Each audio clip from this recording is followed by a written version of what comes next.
출마 큐. 안녕하십니까. 4월 7일 월요일 새로운 한 주가 시작되는 11시가 막 넘겼습니다. 사흘 전에 4월 4일 헌법재판소는 윤석열 대통령에 대한 탄핵을 인용하여 파면 결정을 하였습니다. 그로부터 지금 3일이 지났습니다. 이로 인해서 대통령 선거는 대통령 고리로부터 60일 안에 치러야 되기 때문에 6월 3일까지 대통령 선거가 치러지게 되었습니다. 따라서 5월 11일 아니면 12일에 대통령 출마자들은 후보 등록을 하도록 일정이 지금 잡혀져 있습니다. 이런 가운데 이재명 대표에 대한 공직선거법 위반 사건 3월 26일에 서울고등법원에서 1심에서 징역 1년에 집행유예 2년이 선고된 사건을 깡그리 무죄를 선고한 사건, 이게 3월 26일 판결인데, 그러면 이 판결의 앞으로의 운명이 어찌 되겠냐. 제가 뭐 운명이란 말을 쓰는 게 조금 거북할지 모르겠습니다만, 그러면 633 원칙, 공직선거법 위반은 1심이 6개월, 2심이 3개월, 대법원 3개월. 이 633 원칙을 적용한다 그러면 고등법원 3월 26일 판결에서 6월 26일까지 대법원이 이 사건에 대한 최종적인 판결을 해야 하는데, 공교롭게도 이 6월 26일에 가까이 가서 이 사건에 대한 판결을 할 때는 6월 3일에 대통령 선거가 있게 되니까 민주당의 가장 유력한 대통령 후보고 아마도 후보로 확정될 수밖에 없어 보이는 이재명 피고인에 대한 이 공직선거법 위반 사건은, 그러면 이게 어찌 되느냐. 그러니까 대통령 후보 감이니까 633 원칙을 꼭 지킬 필요가 없다. 그리고 이 선거의 추세가 어찌든지 결과를 봐야 되겠다. 이러면 633 원칙을 지나서 6월 26일 뒤에 이게 낙선하면 낙선한 대로 그 재판은 진행하기가 수월할 것이고, 만일 그가 당선된다면 선거일 개표가 끝나는 순간에 현직 대통령이 되니까, 그러면 6월 3일까지 대법원 판결이 나지 않으면, 그러면 새로 이재명 대통령 시대가 오면 대통령에 대해서 우리가 공직선거법 위반 기광에 계류 중에 있는 걸 633 원칙을 적용해 갖고 가령 유죄건 무죄건 판결을 할 수 있겠느냐.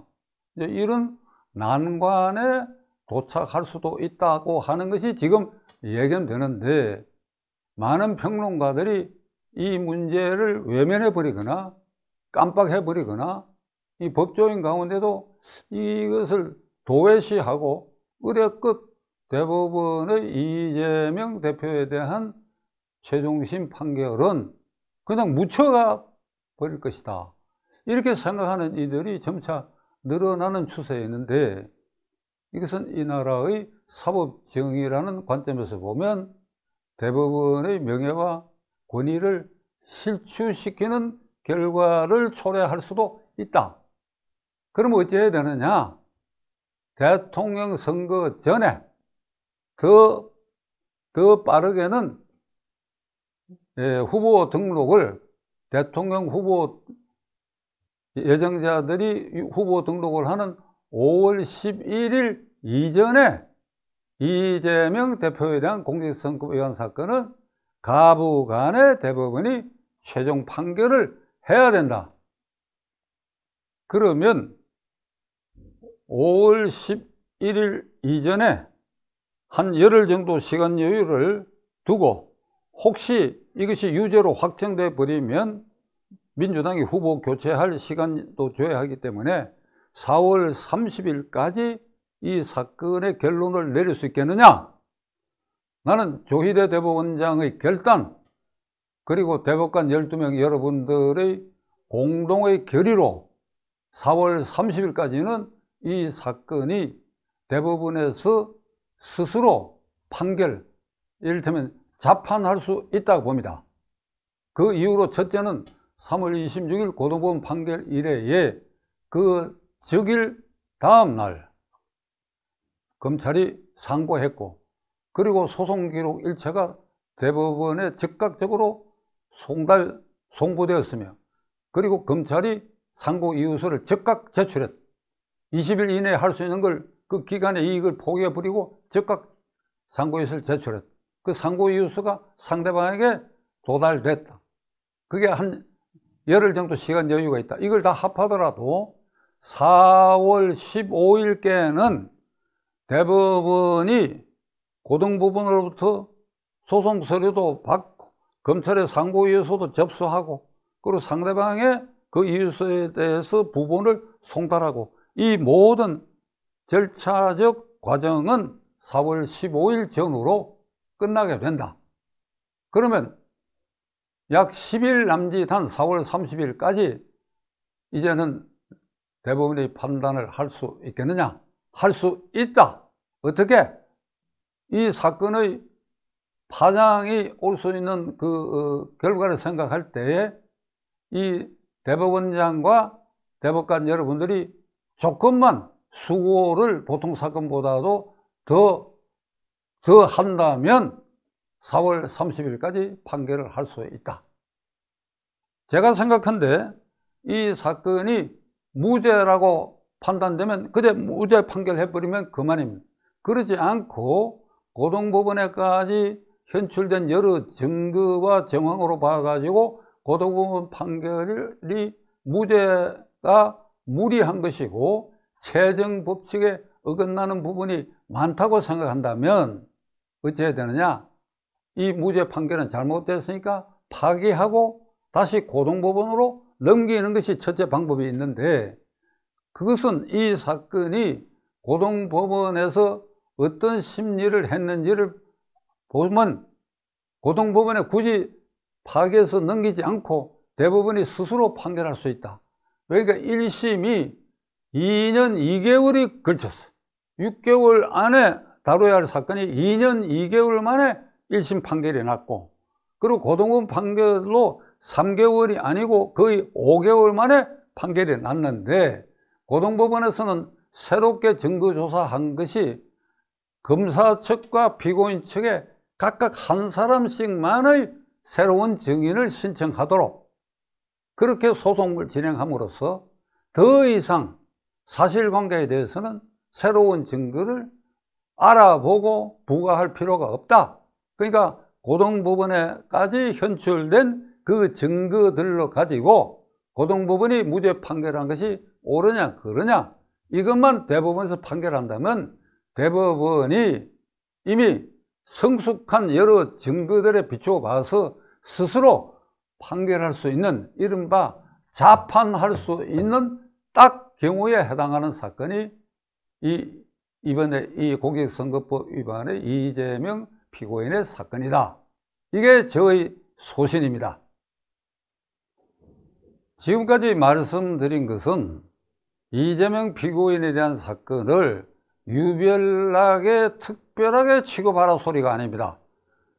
그동안에 대법원장께서 예하 법관들에게 지시하기를 공직선거법 위반 사건은 1심 6개월, 2심 3개월, 대법원 3개월, 633 그러니까 1년 안에 공직선거법 위반 사건은 결론을 내려야 된다는 걸 누누이 강조를 했는데, 이건 1심에서 2년 2개월 아까 말씀드린 것처럼 이 고등법원에서 5개월이 걸렸습니다.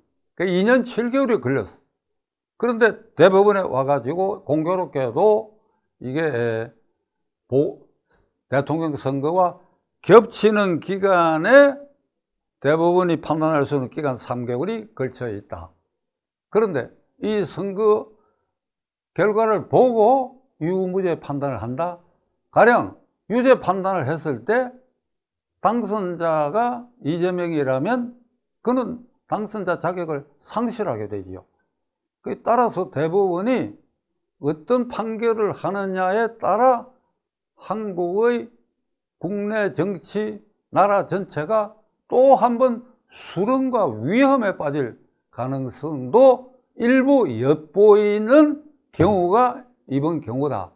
그렇다면 그런 위험도 제거하고, 그리고 그것을 미리 예방하기 위해서도 그렇고, 633 원칙이 이 사건에 근본적으로 지켜지지 않은 점, 그리고 대법원에서 충분히 자판, 스스로 판결할 수 있는 모든 조건이 성숙한 점, 이런 점을 고려했을 때 대법원장과 대법관 여러분들이 이걸 결단하라, 제가 이렇게 이해하고 싶지를 않습니다.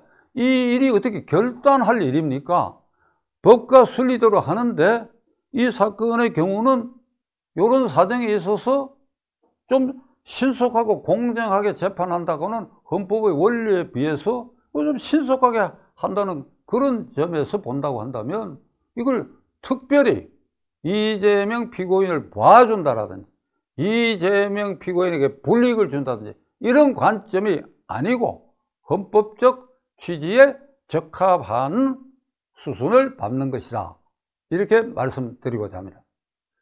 조희대 대법원장님과 대법관 여러분들에게 민만하고 좀 거북한 얘기를 이렇게 드린 것에 대해서 이해해 주시리라 믿고, 4월 4일 헌법재판소의 저 결정은 헌법재판소의 이 심리는 형사소송법을 준용하도록 있다라고 하는 그 취지에 비추어 봤을 때 8명의 재판관 중에 최소 3사람은 재척, 회피, 기피 대상이 되는 것이 명백한데도 불구하고 그런 흠결을 가진 사람이 결국은 8명의 재판관 중에 끼어가지고 탄핵 결정을 했다고 하는 것은 저는 헌법과 법리의 원천적인 면에서 보더라도 이건 무효라고 생각합니다. 그리고 정치적 의미에서 가부를 떠나서 왜 그러냐 하면 3사람은 재척되고 회피되고 그러지 않으면 기피 대상인데 윤석열 대통령 측에서 이 3사람에 대해서 기피 신청을 했어요. 그런데 8명 중에 3사람을 빼고 5명이 기각 결정을 했어요.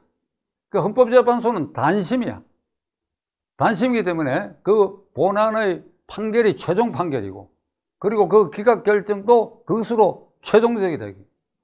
그러니까 이런 흠결을 지니고 저 헌법재판소의 탄핵 결정이 이루어졌다. 그럼 3사람이 왜 재척 회피 대상이 되느냐 하면, 첫째로 문형배 대법관은 이재명 대표와 사법연수원 동기고, 그래야 시장을 할 때부터 친숙한 관계를 유지했고 그 관계는 최근에까지도 지속됐다. 역시 그 동기 중에 한 사람인 정성호 의원도 이게 문형배 이 재판관과의 특별한 관계, 이런 삼각관계로 최근까지도 아주 친숙한 관계에 있었다. 둘째로 두 분의 여성 재판관, 이미선, 정계선 재판관은 그 부군들, 그 남편들이 윤석열 대통령의 탄핵 그리고 사퇴를 위한 운동단체에서 핵심적인 관여를 하고 있었다라고 하는 것이 다 밝혀졌습니다. 이런데도 재척하지 않았고 본인들이 회피도 안 했어. 그 기피 신청은 아까 말씀드린 것처럼 나머지 5명이 모여 기각했어. 이 기각에 대해서 항고 절차로 다툴 수도 없게 됐어. 왜 제가 이 말씀을 드린가 하면, 대법원에서 아주 최근에 조국 전 법무부 장관에 대한 최종심을 앞두고 그 소부의 한 대법관이 대학의 동기 동창이다 하는 이유 때문에 그 대법관이 회피를 했어. 그게 정상적인 것이죠. 동기 동창이다.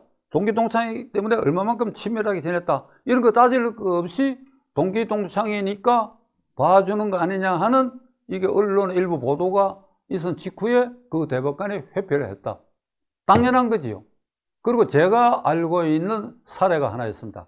바로 공직선거법 위반 사건에 고등법원에서 300만 원 이 판결이 난, 이게 대법원에서 그대로 기각돼서 300만 원이 확정되면 공직선거에 향후 5년간 이 부부가 금지되는 이 막다른 골목에 섰던 상고인이 대법원에 상고를 했는데, 그 주심 대법관, 제가 구체적 이름은 안 밝히겠습니다.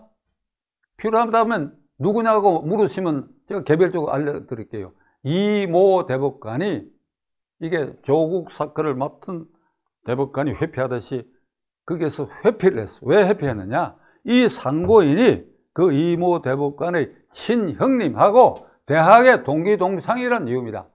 그러니까 친형하고 상고인이 대학의 동기동창이지만 얼마만큼 친밀한 관계에 있으냐, 그거 안 따졌어요. 그러니까 외형상 그 이유만으로라도 내가 주심이 돼서 어떤 판결을 하더라도 공정성에 의심을 받고 있다. 그 대법원이 이만큼 깨끗한 곳이라고 저는 확신하는 사람입니다. 그러니까 대법원장님과 대법관 여러분들이 기준에서 봤을 때 헌법재판소의 이번 결정이 결정적으로 세 사람이 재척 회피 기피 대상인데도 태연히 기피 신청을 기각한 가운데 그 판결이 이루어졌다.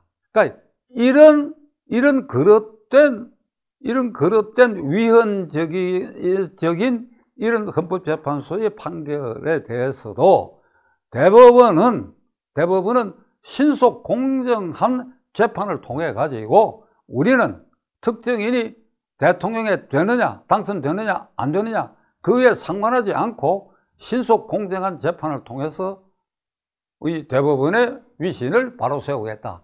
이런 자존감을 가지고 신속 공정한 재판을 해서 4월 30일 이전에 이 이재명의 공직선거법 위반 사건에 대법원의 판결이 나기를 학수고대합니다.